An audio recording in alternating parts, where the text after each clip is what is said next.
కథలో చదివా రెక్కల గుర్రాలుంటాయని నమ్మడానికి ఎంత బాగుందో. బాలమిత్ర కథలో చదివా పగడపు దీవులు ఉంటాయని నమ్మడానికి ఎంత బాగుందో.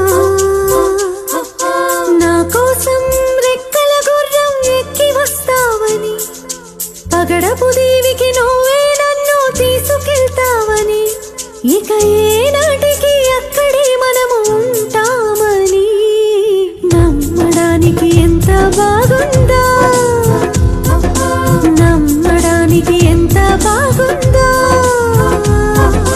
నువ్వే నాకు ముద్దొస్తావని నేనే నీకు ముద్దిస్తానని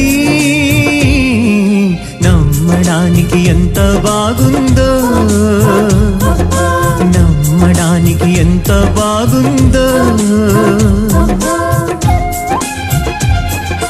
వరహాల బాటలోన రతనాల తోటలోన వజ్రాల మేడలోన బంగారు గదిలోన విరితేనెల్లో పాలల్లో తానాలాడేసి నెలవంకల్లో వెన్నెల్లే భోంచేసి నలు దిక్కుల్లో చుక్కల్లే చిలక